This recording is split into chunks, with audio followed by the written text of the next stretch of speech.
September 11th, 2001, a date that changed the world forever. Most people know the basic facts: hijacked planes, collapsed towers, nearly 3,000 lives lost. But what you probably don't know are the disturbing details that remain hidden in classified files, eyewitness accounts, and lost footage.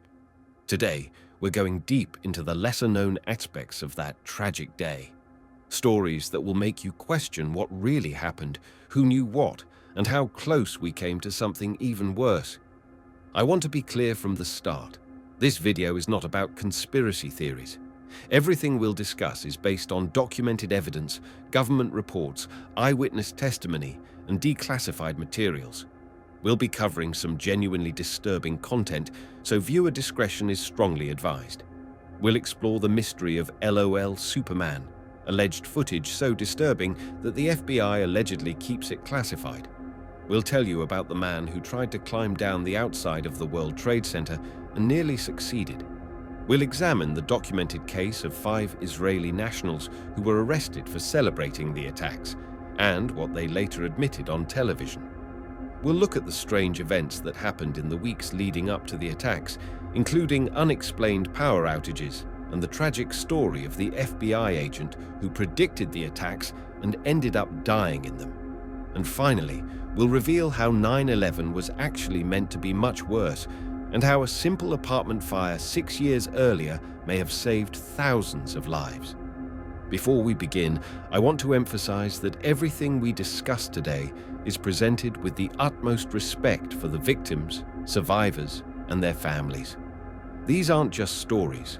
These are real events that affected real people. With that said, let's begin with one of the most disturbing and mysterious aspects of that day. In the years following September 11th, a disturbing legend began to circulate on internet forums and among those who collect rare or lost media. They called it LOL Superman, allegedly a piece of footage so graphic and disturbing that it was immediately seized by authorities and has never been publicly released. According to those who claim to have seen it, LOL Superman was approximately 1 minute of footage showing 2 people who had somehow made it onto the World Trade Center plaza. In this alleged video, you could see the bodies of jumpers who had already fallen, and during the filming, another person falls and hits the ground, creating what witnesses described as a red mist, the immediate explosion of blood upon impact. The name LOL Superman reportedly came from a file name or forum post title, though its exact origin remains unclear. What makes this footage different from other 9/11 videos is the alleged proximity. This wasn't shot from across the street or from a distant building. This was supposedly filmed right there, in the plaza, up close. Now, you might be wondering, is this real? The answer is complicated. The FBI has confirmed that they do possess plaza footage that has never been released to the public, citing ongoing investigations and the disturbing nature of the content. But whether LOL Superman specifically exists, or whether it's a case of collective false memory, remains a mystery. Let's examine the evidence. There are several pieces of actual 9/11 footage that could potentially be what people remember as LOL Superman. First, there's the Guy Rushbrook footage. Rushbrook was staying in a hotel that overlooked the plaza, and his camera captured some of the most graphic imagery from that day. His footage clearly shows the aftermath of jumpers who had hit the plaza, and it does show one person falling and hitting what appears to be a stage or platform structure. But here's where it gets disturbing. In the Rushbrook footage, you can clearly see what the human body becomes when it falls from such a height. The footage shows red forms scattered across the plaza, what were once human beings, reduced to barely recognizable shapes. When you slow down and enhance the footage of the person hitting the stage, you don't see a red mist so much as you see the body simply coming apart, parts rolling off the structure. Rushbrook himself can be heard in the audio, and he's clearly traumatized by what he's witnessing. He's shaking, he's disturbed, and when he zooms in to get a closer look at the bodies on the plaza, you can hear the horror in his voice. Could this be what people remember as LOL Superman? It checks some boxes. It shows the plaza, it shows bodies, it shows someone falling. But it doesn't match the description of being up close. Rushbrook was filming from a hotel room, and there's no red mist, just the horrific reality of what happens to the human body in such circumstances. The second suspect is what's been nicknamed the lamppost guy video. This is actually footage from a firefighter's camera. In it, someone tells the firefighter to look, and when he turns his camera, you see a person hit what appears to be a lamppost or metal railing. And this time, you do see something that could be described as a red mist, an immediate spray of blood as the person impacts the metal structure. It's a very short clip, maybe just a few seconds, but it's incredibly clear and disturbing. This footage is much closer than the Rushbrook video, though it's still not exactly up close in the plaza. It does show the red mist that people associate with LOL Superman. The problem is, it's much shorter than the described minute-long footage, and you don't see other bodies or people walking around the plaza. But there's a third possibility that's even more intriguing. Jack Taliercio was a man who somehow managed to sneak past police barriers and actually get onto the World Trade Center plaza while the attacks were happening. His footage, released in 2010, shows actual plaza footage, not shot from a distance, but from someone who was actually there. In Jack's footage, you can see the devastation on the plaza, debris everywhere, papers flying, and yes, there are rumors that if you look closely, you can actually see a jumper land near where Jack was filming, though this has never been definitively proven. What makes this relevant to LOL Superman is that Jack wasn't alone. You can hear him talking to another person throughout his filming, so there were at least 2 people on the plaza, which matches the LOL Superman description. And Jack did capture someone falling very close to his position. But here's the thing about Jack's footage. The person who falls near him wasn't actually a jumper in the traditional sense. According to analysis of the footage, this was someone who was trying to climb down the outside of the building, trying to get some air, when a wind gust or debris knocked them from the building. You see the person fall, but you don't see the impact. Jack's camera doesn't capture the moment of impact, so there's no gore, no red mist. Jack's footage is choppy. It's clearly several different clips edited together, which was common for 9/11 footage since people were turning cameras on and off as events unfolded. By the time Jack was filming, much of the plaza was covered in debris, which would have obscured many of the bodies that were visible in earlier footage like Rushbrook's. So we have 3 pieces of real footage, each matching part of the LOL Superman description, but none matching it completely. This brings us to what some researchers believe is the most likely explanation, that LOL Superman is a Mandela effect. For those unfamiliar, the Mandela effect refers to when a large group of people remember something differently than how it actually occurred. In this case, it's possible that people have unconsciously combined elements from multiple real videos, witness accounts, and documentaries to create a memory of footage that never actually existed. Consider this. We know about the Rushbrook footage showing bodies on the plaza. We know about the lamppost guy video showing the red mist. We know about Jack's footage showing people actually on the plaza. We also know about extensive witness testimony from firefighters and survivors who described seeing jumpers land right in front of them. It's entirely possible that someone familiar with all of these different pieces of evidence could, over time, unconsciously blend them together into a memory of a single, coherent piece of footage. The human brain is remarkably good at filling in gaps and creating coherent narratives from fragmented information. There's another crucial element that might have contributed to the LOL Superman legend, the extensive witness testimony from that day. The Jules and Gideon Naudet documentary, released in 2002, contains interviews with firefighters who describe seeing jumpers land directly in front of them. One firefighter specifically states that he saw 2 jumpers land directly in front of him, which exactly matches the LOL Superman description of 2 jumpers landing in front of the camera. Another firefighter describes being on top of the Marriott Hotel and seeing jumper bodies there. It's entirely possible that people who heard these testimonies, watched these documentaries, and were familiar with the various pieces of real footage began to imagine what such a scene would look like. Over time, this mental image could have transformed into a memory of actually having seen such footage. The FBI has confirmed that they possess plaza footage that has never been released to the public. They cite both ongoing investigations and the graphic nature of the content as reasons for withholding it. Werner Herzog, the famous director, has also mentioned seeing footage of jumpers landing near a cameraman and stated that such footage should never be released publicly. So does LOL Superman exist? The honest answer is that we don't know. It's possible that the FBI does have footage that matches the description. It's also possible that the plaza footage they reference is actually Jack Taliercio's video or something similar, and that LOL Superman is indeed a case of collective false memory. What we do know is that the reality of that day was horrific enough without needing to embellish it. People did fall. People did die on impact, and some of it was recorded. Whether that specific minute of footage exists or not, the human tragedy it allegedly depicts was all too real.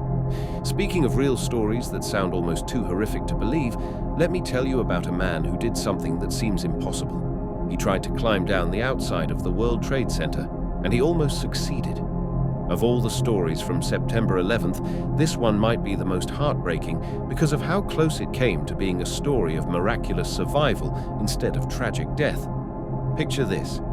You're trapped on the 94th floor of the North Tower. The plane has hit above you. The stairwells are blocked. Smoke is filling the building.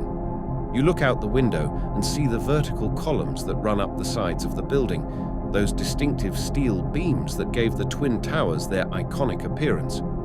Most people in this situation would consider jumping. Some did, but one man, whose identity remains unknown to this day, decided to try something that seemed impossible. He decided to try to climb down. This anonymous man somehow broke or opened a window on the 94th floor of the North Tower and began what can only be described as the most desperate escape attempt in history. Using the building's external columns, those steel beams that were spaced just far enough apart for a human body to fit between, he began shimmying down the outside of the building. The technique, as described by window cleaners who had worked on the towers, would have involved placing one foot on one column, pressing your back against the wall, and placing your other foot on the adjacent column. Then, slowly, carefully, you would lower yourself inch by inch, floor by floor. It sounds impossible, but it's not. Window cleaners had used similar techniques for emergency situations. The columns were substantial enough to support a person's weight, and they were spaced appropriately for an average-sized adult. But here's what makes this story so remarkable. He didn't just try this. He succeeded. For 20 floors. 20 floors down the outside of the World Trade Center, from the 94th floor to the 74th floor. Let that sink in for a moment. While people were trapped inside, while others were jumping, while firefighters were climbing up the stairs, this man was outside the building, clinging to steel beams, lowering himself floor by floor down the face of one of the tallest buildings in the world. We know this happened because it was photographed. There's an image, reportedly from a news photographer or someone with a telephoto lens, that shows a figure clinging to the side of the North Tower. The image is heartbreaking because if you look closely, just one window over from where the man is hanging, there's a window that's broken wide open. He could have climbed through that window. He could have gotten back inside the building. This was before either tower had collapsed. Both had been hit, but neither had fallen yet. If he had just moved laterally one window over, he might have been able to get back inside and make his way to a functioning stairwell. Remember, this man started his descent from the 94th floor and made it down 20 floors. Based on estimates, this would have taken him approximately 20 to 25 minutes.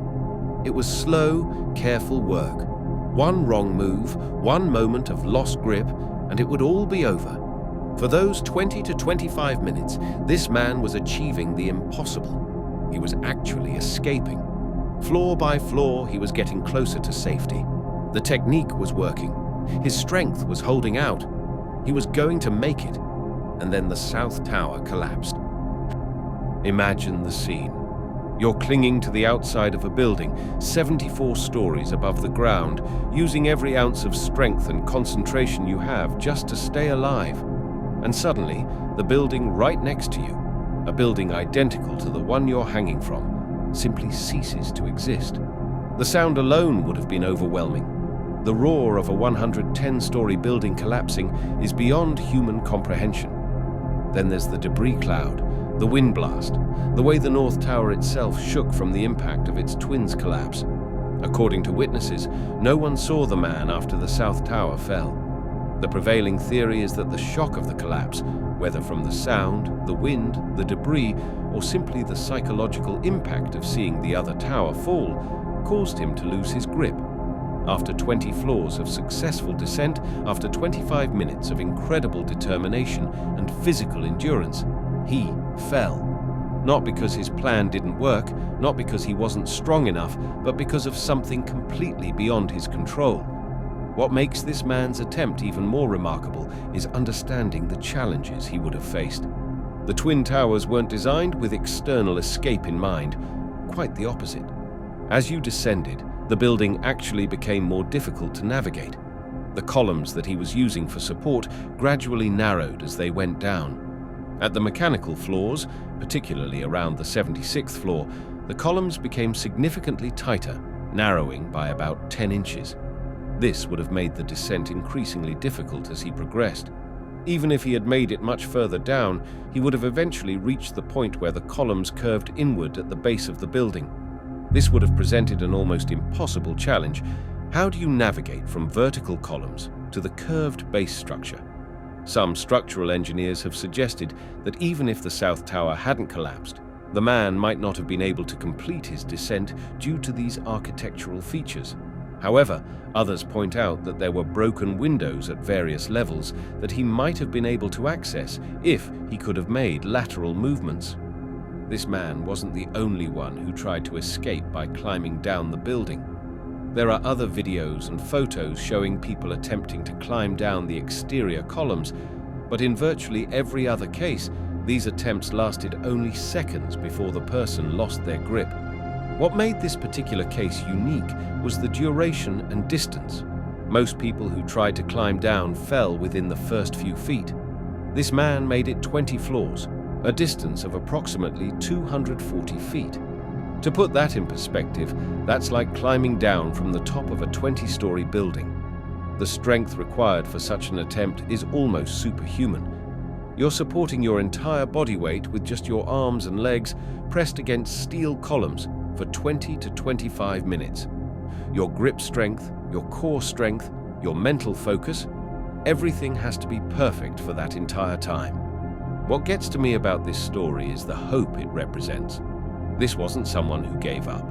This wasn't someone who accepted that there was no way out. This was someone who looked at an impossible situation and found a solution that no one else had thought of. For 20 floors, for 25 minutes, this plan was working. He was doing something that most people would consider impossible, and he was succeeding. Every floor he descended was proof that human determination and ingenuity could overcome even the most desperate circumstances. And that's what makes his death so particularly heartbreaking. He didn't die because his plan failed. He didn't die because he wasn't strong enough or brave enough or smart enough. He died because of a coincidence of timing, because he happened to be making his attempt when the other tower collapsed. This story represents something larger about that day. So many of the deaths weren't just random tragedies. They were the result of people making rational decisions based on impossible circumstances. People who were trying to save themselves, trying to help others, trying to find solutions to problems that had no good solutions. To this day, we don't know who this man was. We don't know his name, his age, what company he worked for, whether he had a family. He remains anonymous, known only for this single act of incredible determination. In some ways, that anonymity makes the story even more powerful. He represents everyone who was trapped in those buildings, everyone who faced impossible choices, everyone who refused to give up even when giving up would have been understandable. The story of the man who climbed down reminds us that behind every statistic, every number of casualties, there were individual human stories of remarkable courage and determination. But not all the stories from that day involve heroes. Some involve people whose motives and actions remain deeply disturbing and mysterious. Speaking of mysterious and disturbing, let me tell you about 5 men who were arrested that day. Not for terrorism, but for celebrating it. What I'm about to tell you isn't a conspiracy theory. It's documented fact, supported by FBI reports, photographs, and the men's own admissions on television. It's the story of 5 Israeli nationals who were arrested on September 11th for celebrating the attacks and what they later revealed about why they were there. On the morning of September 11th, 2001, as the towers burned and people watched in horror, a woman in New Jersey looked across the Hudson River toward Lower Manhattan. She was using binoculars to get a better view of what was happening to the World Trade Center. And what she saw in her own apartment complex's parking lot disturbed her enough to call the police. According to the FBI reports that were later declassified, the woman saw 5 men on the roof of a white van in the parking lot of her apartment building. They weren't watching the towers with the same horrified fascination as everyone else. They were celebrating. The men were smiling, laughing, and giving each other high fives. They were posing for photographs with the burning towers in the background. At one point, according to the witness, one of them held up a lighter, flicking it on as if to mock the flames consuming the buildings. Here's what makes this even more disturbing. The woman noted down the license plate number and called the police immediately after seeing this.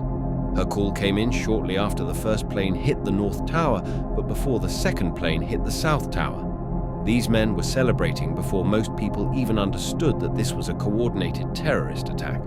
The woman's call triggered an FBI alert that went out at approximately 3 p.m. on September 11th. The alert described a white 2000 Chevrolet van with New Jersey plates and Urban Moving Systems written on the back. It specifically noted that 3 individuals with the van had been seen celebrating after initial impact and subsequent explosion. For several hours, law enforcement across New Jersey was looking for this van. Finally, that evening, police officers spotted it and pulled it over. Inside were 5 men, all Israeli nationals, all in their 20s and early 30s. When questioned by police, the men initially claimed that their presence at that location was just a coincidence. They said they had been driving around, saw the smoke, and stopped to watch like everyone else. They denied celebrating or taking photographs, but the police found evidence that contradicted their story. First, there were the cameras. The men had multiple cameras with them, and when the film was developed, it showed exactly what the witness had described. The men posing, smiling, and celebrating with the burning towers in the background. The police also found cash hidden in the men's socks. When they tested the van, it tested positive for explosive residue. The men's clothing also tested positive for explosive residue. The van belonged to Urban Moving Systems, allegedly a moving company based in New Jersey.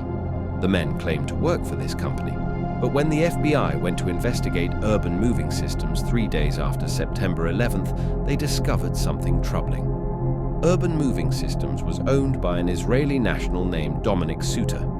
When FBI agents arrived at the company's offices on September 14th to question Suter, he was gone. He had fled to Israel immediately after September 11th. The FBI's investigation of the company revealed several red flags.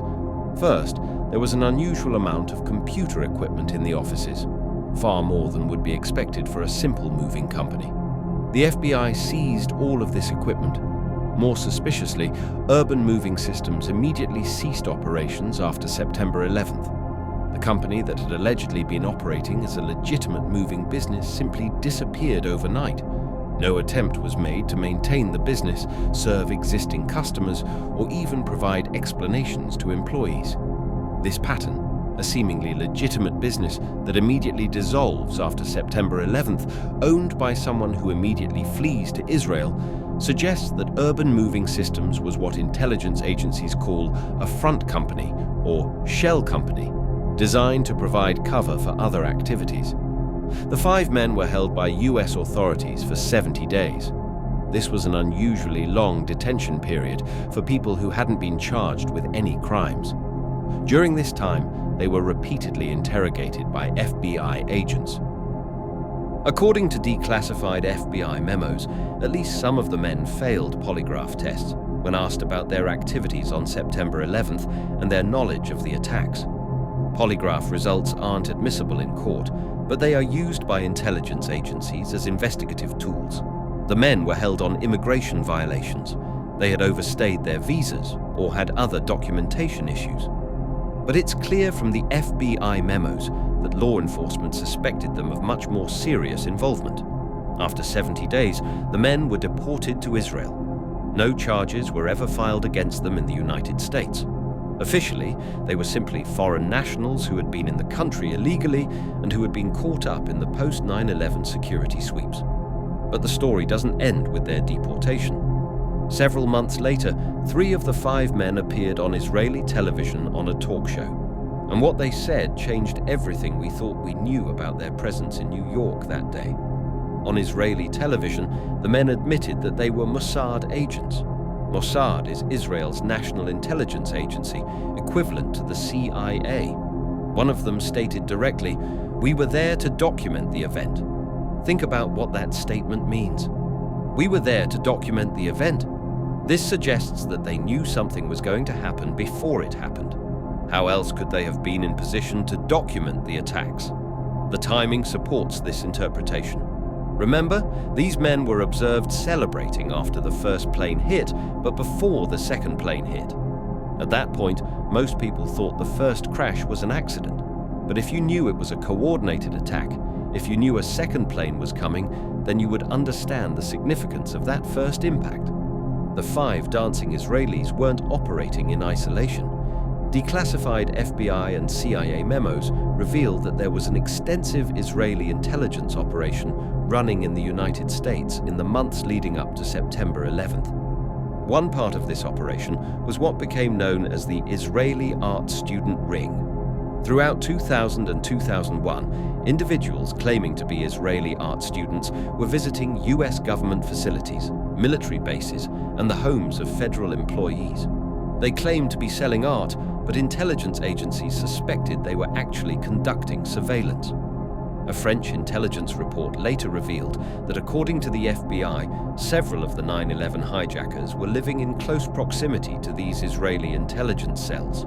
Specifically, the report noted that Arab terrorists and suspected terror cells lived in Phoenix, Arizona, as well as Miami and Hollywood, Florida, right near Israeli spy cells.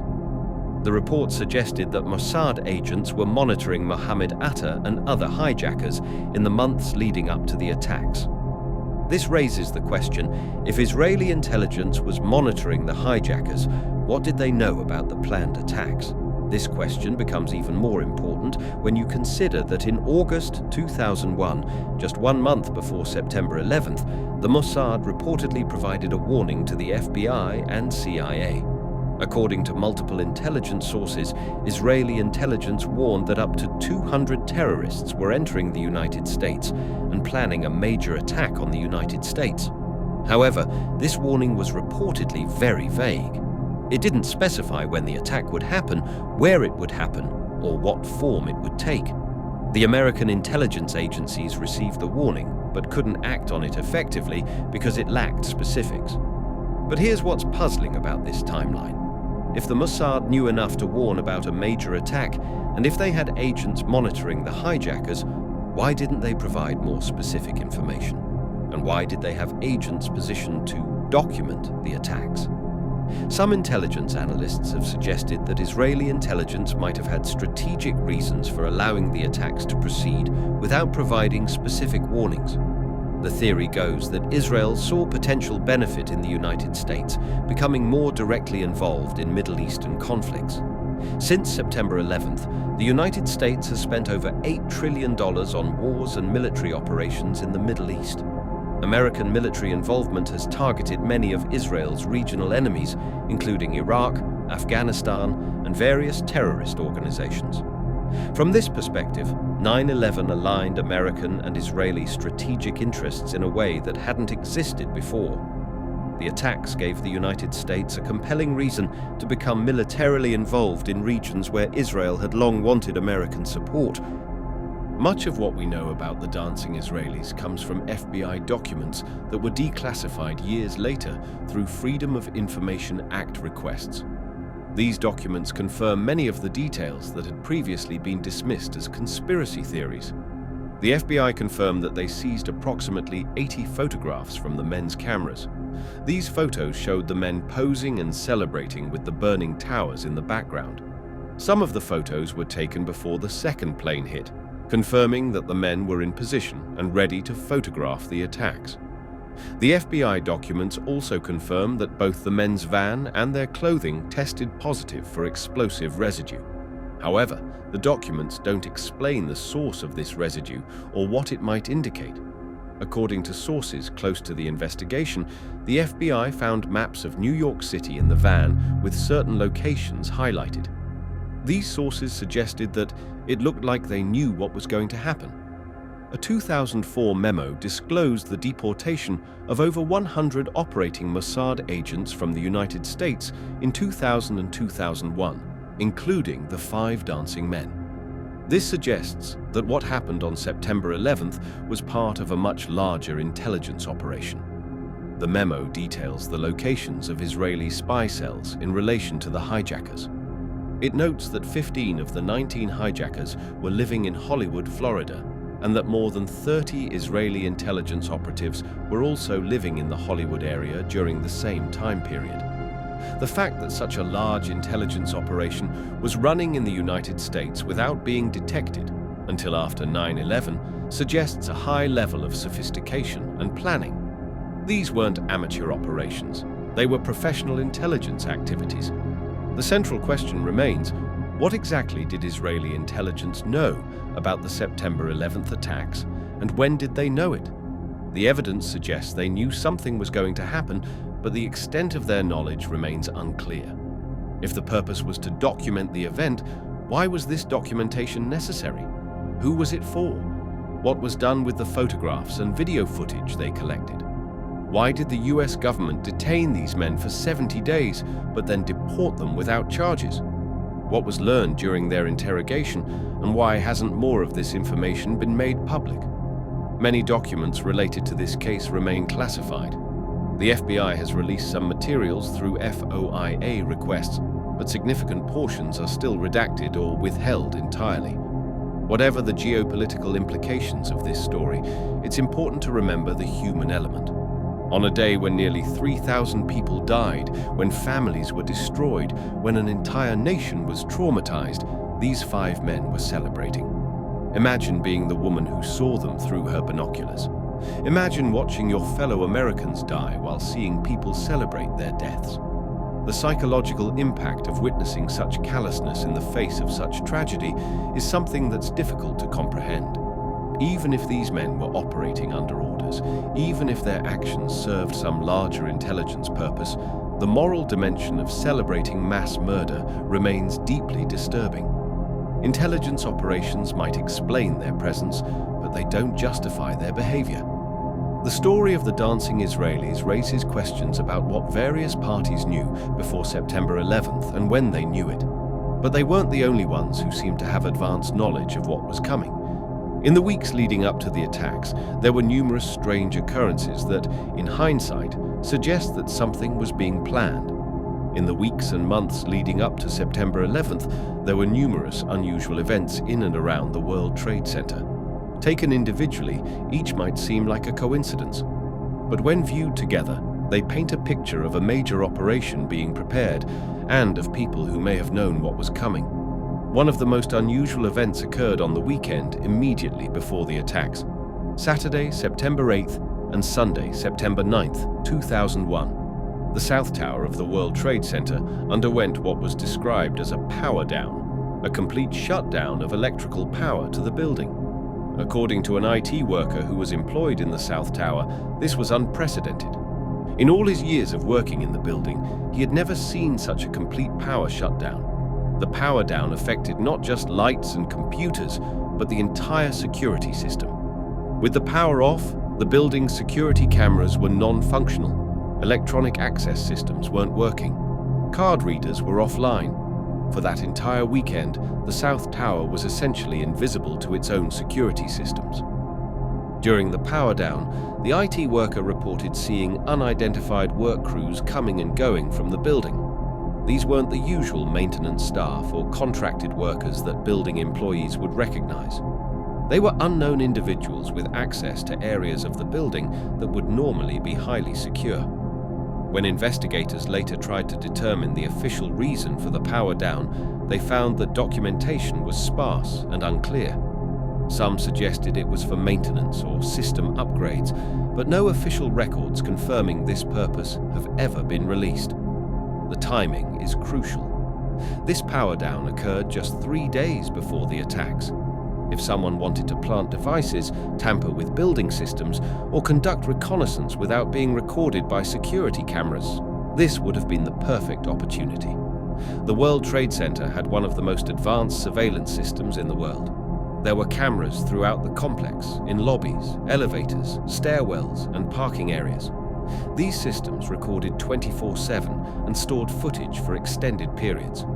After September 11th, when investigators tried to review security footage to understand exactly what had happened, they discovered that significant amounts of footage were missing or unavailable. This wasn't limited to footage from September 11th itself. There were gaps in the recorded material from the days and weeks leading up to the attacks. The missing footage was never adequately explained. In a building with such extensive surveillance, the absence of recorded material suggests either massive system failures or deliberate removal of evidence. The missing footage would have shown who was in the building in the weeks before the attacks, what activities were taking place during the power down, and potentially crucial evidence about how the attacks were carried out. Perhaps the most tragic and ironic story from the weeks leading up to September 11th involves John O'Neill, a career FBI agent who became one of the Bureau's top counterterrorism experts and one of the few American officials who truly understood the threat posed by Osama bin Laden. O'Neill joined the FBI in 1976 and quickly developed a reputation as a tough, driven, and sometimes abrasive agent. By the 1990s, he had become one of the agency's leading experts on Islamic terrorism, with a particular focus on Al-Qaeda. Throughout the late 1990s, O'Neill repeatedly warned that bin Laden was planning something major. He believed that Al-Qaeda was capable of carrying out sophisticated attacks on American soil, likely targeting major landmarks or symbols of American power. But O'Neill's warnings were largely ignored or dismissed by FBI leadership. He was frustrated by what he saw as bureaucratic obstacles preventing aggressive investigation of Al-Qaeda. He complained that intelligence agencies were withholding information from each other, that resources weren't being allocated properly, and that the threat wasn't being taken seriously enough. O'Neill's abrasive personality and insistence on prioritizing bin Laden investigations put him at odds with FBI leadership. He had conflicts with senior officials who saw him as too aggressive and too focused on what they considered a minor threat. In 2001, O'Neill's career with the FBI ended under controversial circumstances. He was accused of mishandling a classified document, an accusation that many of his colleagues believed was politically motivated and designed to push him out of the Bureau. O'Neill left the FBI in August 2001. Just weeks before the attacks he had been warning about. His departure removed one of the few American officials who truly understood the Al-Qaeda threat at the exact moment when that expertise was most needed. After leaving the FBI, O'Neill took a job as head of security for the World Trade Center. He started this position on August 23, 2001, less than 3 weeks before September 11th. According to friends and colleagues, O'Neill expressed concerns about the World Trade Center's vulnerability to attack. He told people that he believed the complex would be targeted again, referencing the 1993 bombing. In late August 2001, a friend jokingly told O'Neill, "At least they're not going to bomb it again," referring to the 1993 attack. O'Neill's response was chilling. "They'll probably try to finish the job." On the morning of September 11th, O'Neill was in his office in the North Tower when American Airlines Flight 11 struck the building. Witnesses reported seeing him helping to evacuate people from the building. After initially evacuating, O'Neill made the decision to go back into the building. This was consistent with his character. He was someone who ran toward danger, not away from it. He was last seen entering the North Tower to help with rescue efforts. O'Neill's body was found in the rubble days later. The man who had spent years warning about bin Laden and al-Qaeda, who had been forced out of his position for being too aggressive in pursuing these threats, died in the very attack he had been trying to prevent. O'Neill's death represents more than just a personal tragedy. It symbolizes the failure of the American intelligence community to recognize and respond to the al-Qaeda threat. The one person who truly understood what was coming was removed from his position just weeks before it happened. In the days leading up to September 11th, there was unusual activity in the financial markets that suggested some traders may have had advanced knowledge of the attacks. The most obvious example was the significant increase in put options on airline stocks, particularly American Airlines and United Airlines, the two airlines whose planes were hijacked. Put options are essentially bets that a stock price will fall. The volume of put options on these specific airlines in the days before September 11th was far above normal levels. The increase was so dramatic that it couldn't be explained by normal market volatility or general economic concerns. There was also unusual activity in put options for the S&P 500 index, suggesting that some traders were betting against the entire American stock market. This would make sense if you knew that a major terrorist attack was going to cause widespread market panic. The Securities and Exchange Commission and FBI investigated these trades, but ultimately concluded that they could not prove that any of the traders had advanced knowledge of the attacks. However, the investigations were limited, and some of the trading patterns remain unexplained. Zim Integrated Shipping Services was an Israeli shipping company that had offices on the 16th and 17th floors of the North Tower. The company was partially owned by the Israeli government, which made its actions in the weeks before September 11th particularly noteworthy. In April 2001, Zim announced that it would be relocating its headquarters from the World Trade Center to Norfolk, Virginia. The company said this was part of a long-term business plan that had been in development for nearly 2 years. However, the actual move occurred on September 4th, 2001, exactly 1 week before the attacks. This timing, while potentially coincidental, raised questions about whether the company had additional reasons for wanting to vacate the World Trade Center. To complete the move when they did, Zim had to break their lease and forfeit approximately $50,000 in security deposits. This was a significant financial penalty for a company to accept, especially if the move was purely for business reasons. Zim's official statement was that the move had always been planned for early September because their lease was set to expire on September 1st, 2001. However, the urgency of the move and the willingness to forfeit money to complete it quickly suggested there might have been other factors involved. In July 2001, just 2 months before the attacks, Larry Silverstein signed a 99-year lease on the World Trade Center complex.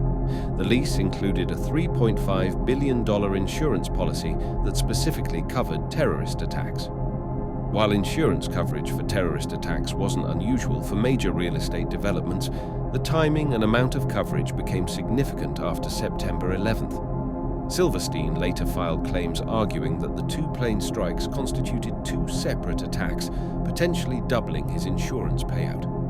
There were also unusual changes in maintenance and security contracts for the World Trade Center in the months leading up to September 11th. Some of these changes involved companies with connections to individuals who later became persons of interest in the investigation. The National Security Agency later revealed that they had intercepted communications in the months before September 11th that, in hindsight, appeared to reference the upcoming attacks. However, these communications were either not translated in time or were not understood to be significant until after the attacks occurred. Some of the intercepted communications included phrases like, "The match begins tomorrow," and "Tomorrow is 0 hour," intercepted on September 10th. However, these weren't translated from Arabic until September 12th. These intercepts highlight one of the major intelligence failures leading up to September 11th, the inability to process and analyze information in real time. Even when intelligence agencies were collecting relevant information, they often couldn't act on it quickly enough to be useful.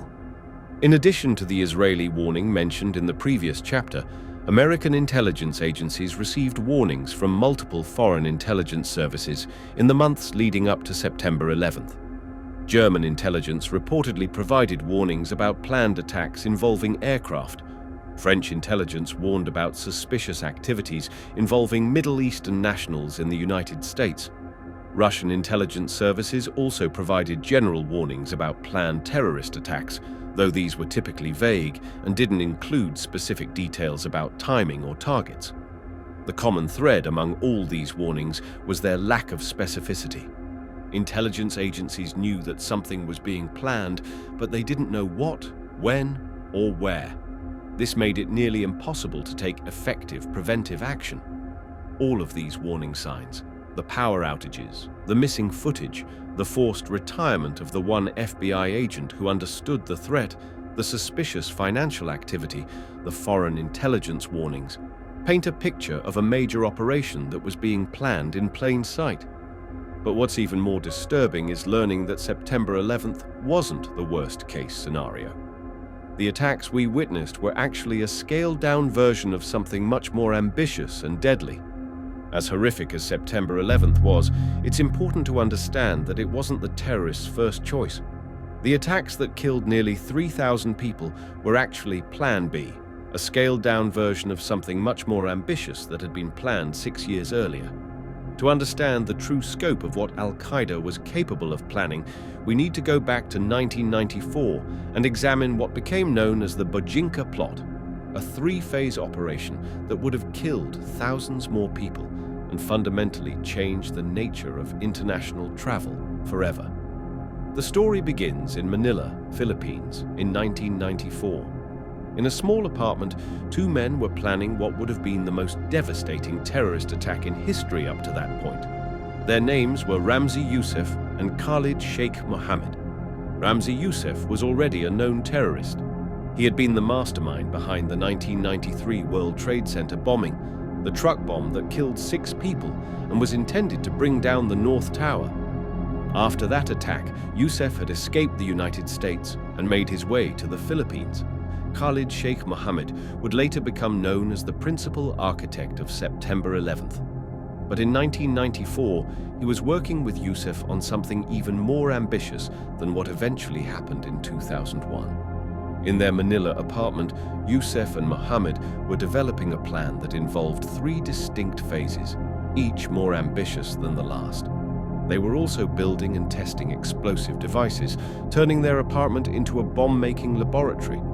The first phase of the Bojinka Plot was designed to serve as a distraction for the main event. In January 1995, Pope John Paul II was scheduled to visit the Philippines. Youssef planned to assassinate the Pope during his visit to Manila. Youssef intended to dress as a priest and plant a bomb along the Pope's motorcade route. The assassination would have been a major international incident, drawing media attention and security resources away from other potential targets. The Pope's assassination wasn't just meant to be symbolic. It was calculated to create maximum chaos and distraction at the exact moment when the second phase of the plot was being executed. The second phase, Operation Bojinka itself, was the heart of the plan. Youssef and Mohammed intended to plant bombs on 11 United States-bound airliners flying routes across the Pacific Ocean. All of these bombs would detonate within a 48-hour period. The plan involved hiding liquid nitroglycerin bombs in carry-on luggage. The bombs would be small enough to pass through security screening, but powerful enough to destroy an aircraft in flight. This wasn't going to be a suicide mission in the traditional sense. The plan called for 5 bombers who would board multiple flights, plant devices, and then disembark at intermediate stops before the planes reached their final destinations and the bombs exploded. The targeted flights would depart from various Asian hubs, Manila, Hong Kong, Bangkok, Seoul, and fly to destinations across the United States. The bombs would detonate while the planes were over the Pacific Ocean, ensuring that there would be no survivors and making investigation extremely difficult. If successful, this phase alone would have killed approximately 4,000 people, more than the entire death toll of September 11th. It would have also completely disrupted trans-Pacific air travel for months or possibly years. The third phase of the Bojinka plot was in many ways a preview of September 11th. The plan called for hijacking an aircraft and crashing it into the CIA headquarters in Langley, Virginia. Abdul Hakim Murad, a key accomplice in the plot, had actually trained as a pilot in the United States for this specific purpose. He was prepared to carry out a suicide attack using an aircraft as a weapon. This phase of the Bojinka plot established the precedent for using aircraft as weapons against symbolic targets, the same basic methodology that would be used on September 11th. In December 1994, Youssef conducted a test of his bomb design. He boarded Philippine Airlines Flight 434 from Manila to Tokyo, planted a small device under his seat, and then disembarked during a stopover in Cebu. The bomb exploded while the plane was en route to Tokyo, killing one passenger, Haruki Ikegami, a Japanese businessman who was sitting in the seat where Youssef had planted the device. The plane was severely damaged, but managed to make an emergency landing. This test proved that Youssef's bomb design worked and that airport security couldn't detect the devices.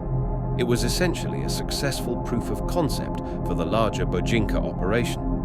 The test also demonstrated how close the Bojinka plot came to success. If Youssef could successfully plant and detonate a bomb on one flight, there was no reason to believe that 5 bombers couldn't do the same thing on 11 flights. On January 6, 1995, just weeks before the Bojinka plot was scheduled to begin, a chemical accident occurred in Youssef's apartment laboratory. While mixing chemicals for bomb making, something went wrong and a fire broke out. Local police and firefighters responded to the fire. When they entered the apartment, they discovered bomb-making materials, fake passports, airline timetables, and a laptop computer containing detailed plans for the entire Bojinka operation. The laptop contained flight schedules, bomb placement diagrams, and timelines for all 3 phases of the plot. It was essentially a complete operational plan for what would have been the deadliest terrorist attack in history. Ramzi Youssef managed to escape during the commotion of the fire response. He fled to Pakistan, where he was eventually captured by Pakistani and American agents in February 1995. Abdul Hakim Murad, Youssef's roommate and the designated pilot for the CIA attack, was captured at the apartment during the fire. He was interrogated by Philippine intelligence services using methods that would be considered torture. Under interrogation, Murad revealed not only the details of the Bojinka plot, but also additional information about using aircraft as weapons. He described plans to crash planes into major American landmarks, including the Pentagon, the World Trade Center, and other symbolic targets. Murad's confession was the first known instance of terrorists describing plans to use aircraft as suicide weapons against American targets. This was 6 years before September 11th. Despite Murad's detailed confession and the evidence found in the apartment, American intelligence agencies failed to fully appreciate the significance of what they had uncovered. The information was filed away and not given the attention it deserved. After the failure of the Bojinka plot, Khalid Sheikh Mohammed didn't give up. Instead, he refined and adapted the plan. The aircraft as weapons concept from Phase 3 became the foundation for what eventually became September 11th. While bin Laden had provided some financing for the Bojinka plot, he wasn't directly involved in its planning. However, after meeting with Khalid Sheikh Mohammed in the late 1990s, bin Laden embraced the concept and provided the resources to make it reality. September 11th was, in many ways, a simplified version of Bojinka. Instead of 11 planes over 2 days, it involved 4 planes on a single morning. Instead of bombs hidden in luggage, it used the planes themselves as weapons. The target selection for September 11th reflected the same thinking as Bojinka, symbolic American landmarks that would maximize psychological impact. The World Trade Center, the Pentagon, and, presumably, the Capitol or White House were all targets that would resonate globally. If the Bojinka plot had succeeded, it would have killed approximately 4,000 people in the airline attacks alone, plus additional casualties from the Pope's assassination and the CIA attack. This would have exceeded the death toll of September 11th, but the casualties are only part of the story. The Bojinka plot, would have had far more devastating long-term effects on international travel and commerce. 11 airliners exploding over the Pacific Ocean would have effectively ended international air travel for months or possibly years. The aviation industry would have collapsed entirely, with economic consequences far beyond what we saw after September 11th. With the planes exploding over the ocean, there would have been no crash sites to investigate, no black boxes to recover, and no physical evidence to analyze. Investigators might never have figured out exactly what happened or who was responsible. The success of such a complex operation would likely have inspired numerous copycat attacks. If terrorists could successfully coordinate attacks on 11 aircraft simultaneously, other groups would have attempted similar operations. The capture of the Bojinka plotters provided American intelligence agencies with 6 years advance warning about al-Qaeda's intentions and capabilities. They knew that the group was planning to use aircraft as weapons against American targets. Despite this advance warning, airport security remained inadequate to prevent the types of attacks that were eventually carried out on September 11th. The same techniques that Youssef had successfully used in his test bombing could still be employed by determined terrorists. The failure to prevent September 11th, despite having the Bojinka intelligence, represents a massive failure in intelligence coordination and analysis. The information existed, but it wasn't properly shared, analyzed, or acted upon. After his capture in Pakistan, Ramzi Youssef was extradited to the United States and is currently serving a life sentence in ADX Florence, a maximum security federal prison in Colorado. It must have been a surreal experience for Youssef to learn about September 11th while in prison. The World Trade Center towers that he had tried and failed to destroy in 1993 were finally brought down using a refined version of his own Bojinka planning. In many ways, Youssef's failures led directly to the success of September 11th. His 1993 bombing attempt taught al-Qaeda that truck bombs weren't sufficient to bring down the towers. His Bojinka plot provided the conceptual framework for using aircraft as weapons. Youssef's work as a terrorist innovator established many of the techniques and approaches that would be used by future terrorist organizations. He was essentially the prototype for the modern international terrorist. It's worth reflecting on how different history might have been if that apartment fire hadn't occurred in January 1995. A simple chemical accident while bomb-making prevented what could have been the deadliest terrorist attack in history. If Bojinka had succeeded, September 11th as we know it might never have happened. Al-Qaeda would have already achieved their goal of spectacular mass casualty attacks against American targets. The fact that such a significant historical event was prevented by what was essentially a laboratory accident highlights how random and unpredictable history can be. Small events can have enormous consequences. We've covered a lot of disturbing ground today, from the mysterious LOL Superman footage that may or may not exist, to the man who almost climbed to safety, to the Israeli agents who admitted they were there to document the attacks. We've looked at the warning signs that were ignored and learned about a plot that would have been even worse than what actually happened. What ties all of these stories together isn't conspiracy or speculation. It's the simple fact that September 11th was far more complex than most people realize. Behind the basic narrative that everyone knows, there are layers of human stories, intelligence failures, missed opportunities, and disturbing details that make the tragedy even more profound. The man who tried to climb down the World Trade Center represents the incredible human will to survive against impossible odds. John O'Neill represents the tragedy of warnings ignored and expertise dismissed.